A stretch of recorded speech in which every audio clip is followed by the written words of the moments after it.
अगर आप ये करना चाहते हैं कि सरकारी जॉब में आ गया जो वो 3 बार ही फॉर्म भर सकता है कोई भी बहुत, तो ठीक है आप कर दीजिए। एक बार जो विधायक बन गया वो 3 बार ही विधायक के लिए खड़ा हो सकता है, ये होना चाहिए ना। मुख्यमंत्री जो एक बार बन गया या एक बार मुख्यमंत्री का उम्मीदवार बन गया तो वो 3 बार से मान 3 बार ही बन सकता है। तो ये सीधा सीधा फंडा है, ये सीधा इसका मतलब यही हुआ जो सुनीत कुमार जो कर रहे हैं बीपीएसएससी के चेयरमैन कि आप दरोगा में होगा सिलेक्शन तो आप इसका रेंज ऑफिसर का फिजिकल में मारा गया कि क्यों आए हो यहाँ। उसी तरह ईएसआई के इंटरव्यू में उनको मारा गया जो सिलेक्ट हो गए दरोगा कि तुमको नहीं देना है इंटरव्यू, मतलब वो पैसा नहीं देगा।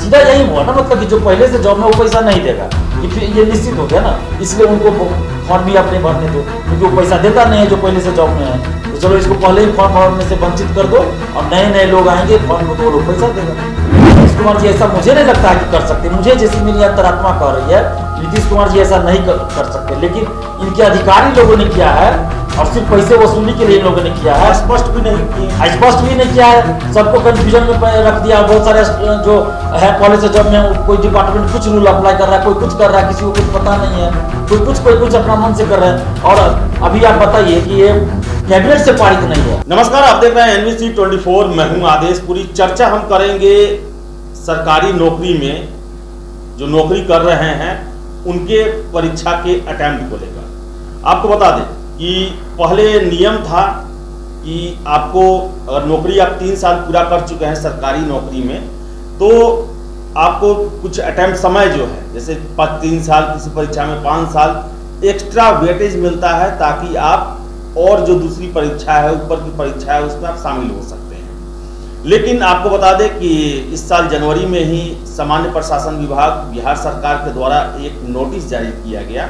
बड़ा ही कंफ्यूजन वाला नोटिस है, क्लियर कुछ नहीं हो पाया है और इसके कारण बहुत सारे जो सरकारी सेवक हैं उनमें कंफ्यूजन की स्थिति बनी हुई है। सबसे पहले बता दें कि पहले यह नियम था कि अगर आप 3 साल सरकारी नौकरी पूरा कर चुके हैं उसके बाद अगर आप दूसरा परीक्षा देना चाहते हैं तो आपको 3 से 5 साल एक्स्ट्रा आपको एज का वेटेज मिलता था, अटेम्प्ट का कोई लफड़ा नहीं रहता था।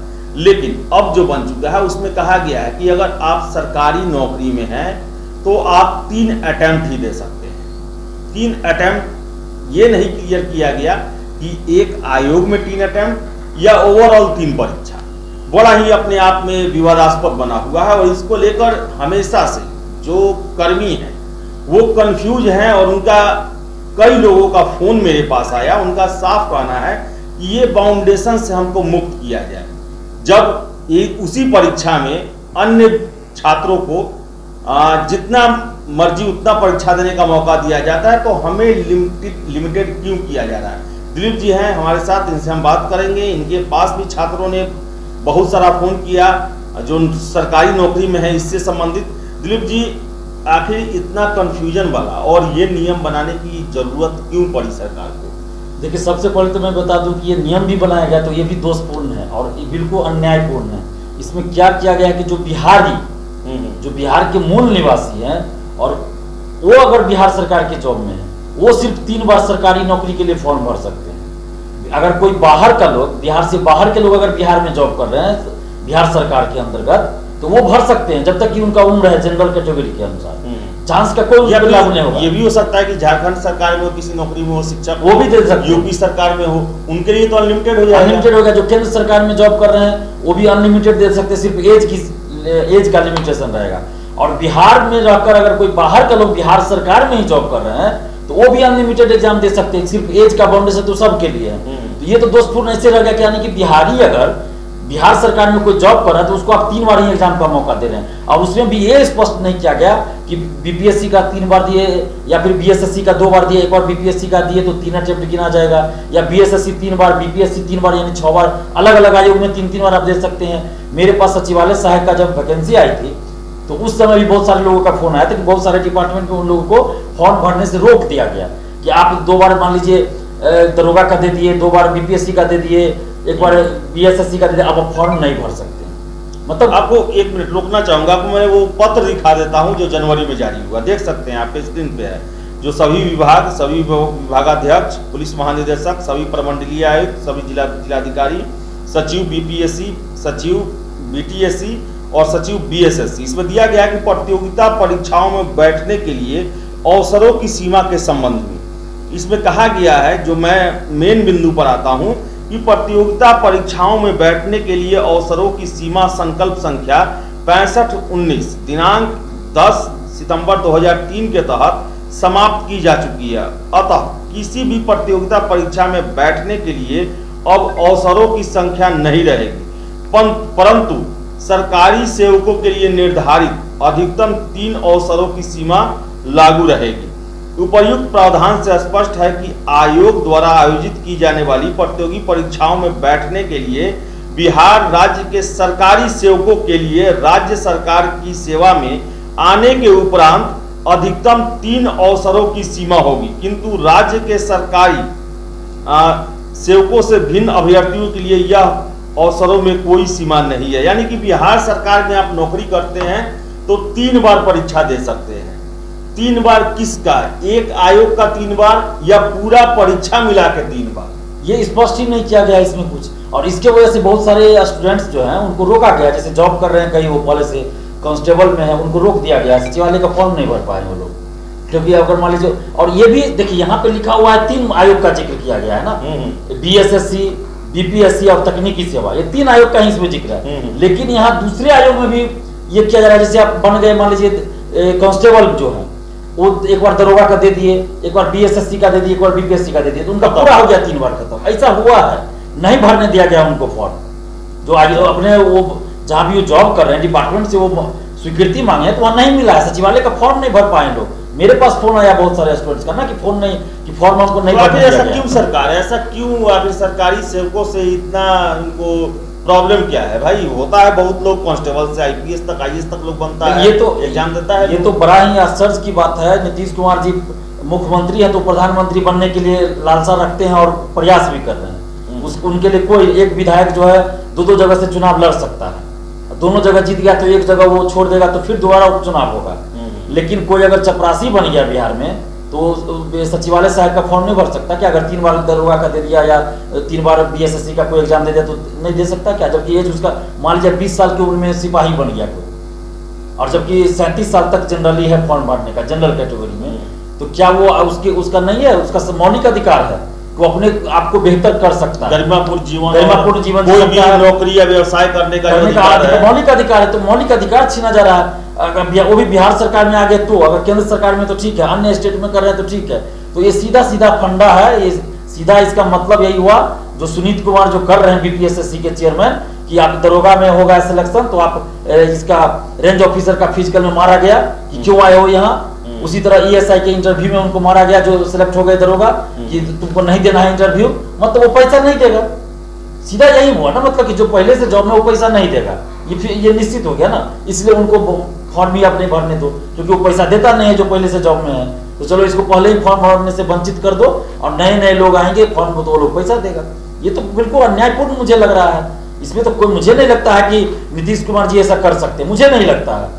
मुझे लगता है और कैबिनेट से पारित नहीं है ये रूल। लेकिन जनरल एडमिनिस्ट्रेशन डिपार्टमेंट तो नीतीश जी के ही हाथों में है ना। नीतीश जी के हाथों में है, लेकिन बहुत सारी चीज होता है अधिकारी अपने मन से भी कर देते हैं। और मुझे जहां तक लगता है कि नीतीश जी को ये पता नहीं होगा, नहीं तो नीतीश कुमार जी ऐसा मुझे नहीं लगता है कि कर सकते। मुझे जैसी मेरी अंतरात्मा कह रही है कि नीतीश कुमार जी ऐसा नहीं कर सकते, लेकिन इनके अधिकारी लोगों ने किया है, और सिर्फ पैसे वसूली के लिए इन लोगों ने किया है। स्पष्ट भी नहीं किए, स्पष्ट भी नहीं किया है, सबको कंफ्यूजन में रख दिया। बहुत सारे जो है पहले से जॉब में, कोई डिपार्टमेंट कुछ रूल अप्लाई कर रहा है, कोई कुछ कर रहा है, किसी को कुछ पता नहीं है, कोई कुछ अपना मन से कर रहे हैं। और अभी आप बताइए कि ये कैबिनेट से पारित नहीं है, जहां तक मेरी जानकारी, हो सकता है मेरी जानकारी गलत हो, मैंने बहुत सोर्स से पता किया है, तो ये कैबिनेट से पारित नहीं है। तो इतना बड़ा रूल आप बिना कैबिनेट से पारित हुए कैसे लागू कर सकते? मुझे तो नहीं लगता कि ये तो असंवैधानिक चीज हो गया।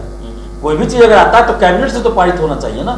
जैसा कि मुझे पता लगा है, मैंने बहुत सारे लोगों से पता करवाया, तो कैबिनेट से ये पारित नहीं हुआ है। सामान्य प्रशासन विभाग ने बस दिशा निर्देश सारे डिपार्टमेंट को जारी कर दिया। तो मुझे नहीं लगता कि ये कानूनन सही है, संवैधानिक रूप से सही है। और जो लोग जॉब में है तो उन लोगों को ये रोकने का प्रयास किया गया, और इसमें कुछ लोगों की मानसिकता भी है। जैसा कि मुझे पता चला कि उन लोग का एज खत्म हो चुका है, वो लोग फॉर्म नहीं भर सकते, तो वो लोग बस सेटिंग उटिंग में रहते हैं। तो इसलिए ये कानून ला रहे हैं ना कि जॉब वाले लोग इनको पैसा नहीं दे रहे थे, जैसा कि मुझे पता चला है, कहां तक सच्चाई मैं नहीं कर सकता, सचिवालय के ही बहुत सारे लोगों ने मुझे ये जानकारी दिया। ये लोग कुंठित भावना से काम किए हैं और अपने मन से सामान्य प्रशासन विभाग के द्वारा ये नोटिस जारी करवाया गया है। इसमें सबकी सहमति भी नहीं है, सामान्य प्रशासन विभाग में सबकी सहमति भी नहीं है। और जिसने इस चीज को जारी किया वो तो बिहार छोड़ के भाग गया। 22 जनवरी 2022 को जिसने जारी किया वो तो बिहार छोड़ के भी शायद भाग गया है। कौन? जो भी हो, बिहार छोड़ के भाग गया है वो IAS अधिकारी। तो ये तो सिर्फ और सिर्फ ये दिख रहा है कि कुंठित भावना से काम कर रहे हैं लोग। तो इस तरह से नहीं होना चाहिए। जैसा कि मुझे जानकारी है कोई बिहार छोड़ के चले गए हैं, अब कितनी क्या है नहीं वो तो मैं नहीं कर सकता। मुझे जो जानकारी मिली मैं शेयर कर रहा हूँ, तो ये बिल्कुल गलत है। नीतीश जी को इस पर ध्यान देना चाहिए। ये बिल्कुल अन्यायपूर्ण है, अन्यायपूर्ण है। अगर आप ये करना चाहते हैं कि सरकारी जॉब में आ गया जो वो 3 बार ही फॉर्म भर सकता है, कोई भी फॉर्म, तो ठीक है आप कर दीजिए। एक बार जो विधायक बन गया वो 3 बार ही विधायक के लिए खड़ा हो सकता है। ये भी होना चाहिए ना। मुख्यमंत्री जो एक बार बन गया या एक बार मुख्यमंत्री का उम्मीदवार बन गया वो 3 बार से माने 3 बार ही बन सकता है, उसके लिए भी होना चाहिए ना। कानून सबके लिए बराबर, एक राष्ट्र एक कानून की बात करते हैं नरेंद्र मोदी जी। तो यह नहीं दिख रहा है उनको क्या कि इस तरह का जो किया जा रहा है ये बहुत गलत बात है। इस तरह से नहीं होना चाहिए। यहाँ पे आप मुख्यमंत्री है तो प्रधानमंत्री भी बन सकते हैं, और विधायक नहीं भी है, विधान पार्षद नहीं है तो भी आप मुख्यमंत्री बन जाइए। 6 महीना के अंदर आप सदस्यता ले लीजिए, जैसे लेना हो। किसी को इस्तीफा दिला के जीत जाइए जबरदस्ती या जैसे, ये कौन सा कानून हुआ भाई? यहाँ तो एग्जाम देने के लिए एक बात है ना, एग्जाम देने से रोका जा रहा है। तो इसमें भी है कि एज जब तक है, और आप ही देखिए कि बीपीएससी में ही लगभग 37 साल जनरल कैटेगरी के लिए है। अगर कोई 20-22 साल में कोई दरोगा बन जाता है, कांस्टेबल बन जाता है, या कोई भी और दूसरा परीक्षा शिक्षा की बन जाता है, तो फिर वो एज रहते हुए भी परीक्षा क्यों नहीं दे सकता? जबकि आम कैंडिडेट जो है वो कितनी बार भी दे सकते हैं। बीपीएससी 37 साल की उम्र तक जितना बार निकल जाए वो उतना बार दे सकते हैं। और ये 22 साल में अगर दरोगा बन जाए और इनका 3 अटेम्प्ट में नहीं होता है, चौथा देना चाहे तो नहीं दे सकते हैं। ये तो सरासर जो है अन्याय है। पहले तो होता था कि अगर 37 साल है, अगर आप 3 साल का सरकारी नौकरी कर चुके हैं तो 5 साल आपको रिलैक्सेशन मिलता था, और उसके बीच में जितना बीपीएससी या कोई भी एग्जाम हो पाता है उतना आप दे सकते हैं। लेकिन ये जो स्थिति बना दी गई है कि जो नोटिस आया है उसमें भी स्पष्ट नहीं है कि एक आयोग में 3 बार, एक परीक्षा 3 बार, या पूरा बिहार का ओवरऑल जितना भी प्रतियोगिता परीक्षा होता है सरकारी नौकरी के लिए उसमें 3 बार। इसको लेकर भी कंफ्यूजन है, और इसके कारण बहुत सारे कैंडिडेट फॉर्म नहीं भर पा रहे हैं, क्योंकि हर एक विभाग जो है इसको अपने अलग अलग नजरिए से देख रहा है। तो ये स्पष्ट होना चाहिए। और दूसरा बात है कि आप क्यों लगा रहे हैं आखिर? क्या संविधान में गरिमापूर्व जीवन जीने की आजादी और कोई भी व्यवसाय या नौकरी करने की, नियोजन में भाग लेने की अधिकार जो देता है, समानता का अधिकार देता है, वो सरकारी सेवक हो जाने से क्यों कम हो जाए? जो एक फाइनल बाउंड्री है वहीं तक इसको रखा जाए, वहां तक सभी को बराबर का मौका दिया जाए। जितने भी आयोगों में अगर आप लिमिटेशन लगाते हैं तो सबके लिए लगाएं, सबके लिए अटेम्प्ट करें। लेकिन एक नौकरी हो जाने के बाद कोई भी दूसरा, हर एक व्यक्ति की चाहत होती है कि वो अच्छा से अच्छा नौकरी प्राप्त करे, और ये भी सबसे पहले प्राथमिकता होती है कि कोई सरकारी नौकरी प्राप्त किया जाए, क्योंकि नहीं ऐसा होने पर बड़ा ही अंधकारमय लगता है भविष्य। और आपको हम बताएं कि बहुत सारे जो बिहार सरकार में कर्मी हैं, चाहे पुलिस में हो या दूसरे विभागों में हो, लगातार हमारे पास मैसेज और फोन कर रहे हैं। उनका कहना है कि ये स्थिति सरकार को स्पष्ट करनी चाहिए, और जो पहले से चली आ रही व्यवस्था है कि जितने बार भी उनको मन हो, जो परीक्षा देने का मन हो, उसमें वो शामिल हो सकते हैं। तो सरकार का ये फैसला जो है काफी असंभव वाला है, और इसके प्रभाव के कारण बहुत सारे उम्मीदवारों की उम्मीदवारी खत्म हो रही है। सरकार को विचार जरूर करना चाहिए। फिलहाल इस वीडियो में इतना ही। बहुत बहुत धन्यवाद।